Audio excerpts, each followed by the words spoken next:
So welcome back to the Nangee model tugboat build.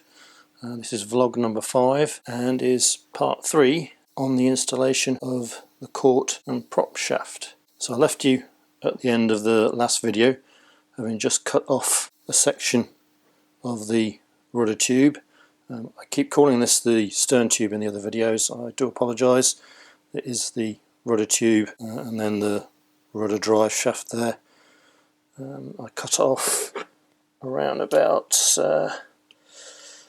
11 mil, so that's 11.2 mil I cut off of the brass tube, plus the cutting disc, which is 1 mil, so that's just over 12 mil cut off of that. I did the same with the rudder drive shaft, which is, that's just actually a little bit more, that's 11.7 on that, so that's 12.7 cut off of that, including the disc. So overall now,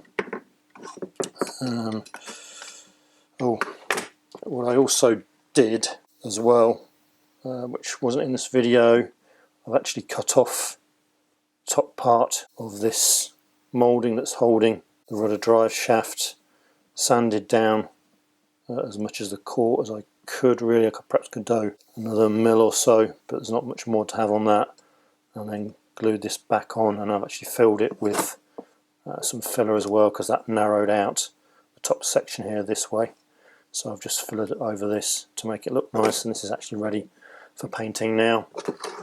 So overall, my 60mm Kort, if I go, so this is now 140mm in total length from top of the drive down to the bottom of the outside of the Kort, and I was pretty happy with the installation. So I'm going to get this painted up, and then we'll reconvene. We're back with the hull, and we'll install this into the hull to show you how it looks. Okay, so back with the actual tugboat moulding itself. The motor is mounted up inside. I struggled with getting the actual boards underneath, all the way underneath, so I've just created a slope with some fiberglass there, and I've actually resin bonded the bracket onto that fiberglass, and then I'm just going to go around here and neaten this up and put a bit more fiberglass around up to the base to cover that in a little bit more.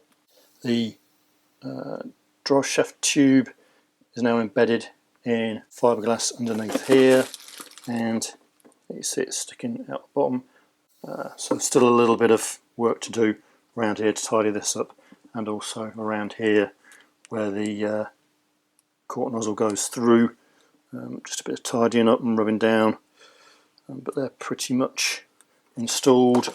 Whilst I was doing the installation process, I made a little alignment tube that's drilled out 9mm this end to go over the drive coupling onto the motor, and then it's 8mm at that end to go over the outside of the drive shaft tube, and I've used that to align the tube to the motor, and then I can cut the rubber coupling to suit and mount that onto that, and mount that through the drive shaft. So the company Mobile Marine models do make an alignment coupling for this in place of that. Looks like my dad didn't buy that, so I just made this one up out of this plastic tube, and it seems to have worked okay. So not too much of an issue, not too worried about having to glue the bracket on, because the motor is still removable via these bolts at the front here that you can drop in the bottom of the boat. You undo the coupling here.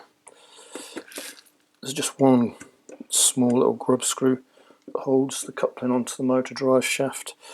Just use this one here. So I'll undo him, and then the motor comes out the way, and then that's done there, and this will also come out the way now as well, because I can take him off, and he's now rubbish, unfortunately. So that gets rid of that. I'm ready to install the little rubber coupling, which I've already cut to length, so I know this should be okay. This end is already done, so this is the end that screws onto the drive shaft, and you just drill through, and there's a little copper rod that goes through the holes and holds everything together.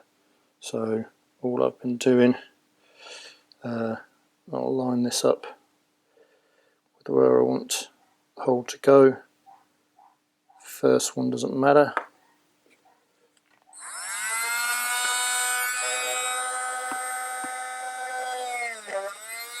So that's that one in. And I can spend a little time trying to align this up. So we get there eventually. You just have to keep wiggling it around. It's not the best of designs. You can see there it's gone through, and then I can go all the way through with a drill. You can see that, and that's installed. I think that's a 1mm drill bit I'm using there, and then somewhere we have another rod here. Oh, it's gone dark, hasn't it? That pushes through. There we go. He's all pushed through. About even. And it just bends over with the fingers predominantly. And you can tap them around a little bit more with a hammer just to flatten them off, curve them around the tube a little bit better. But that's the 2 drive pins installed now, so the coupling's ready. So when the Kort is finished drying off, we can install it all and get it all in. However, I feel this vlog has gone on for a little bit now, and I'm trying to keep them between sort of like 6, 7, 8 minutes for my dad's benefit. So I'm going to call this one quits now, and I'll stick the actual final dry run install of the Kort into the next vlog. So thanks for watching this vlog, and I hope you found it useful, and I'll see you again soon.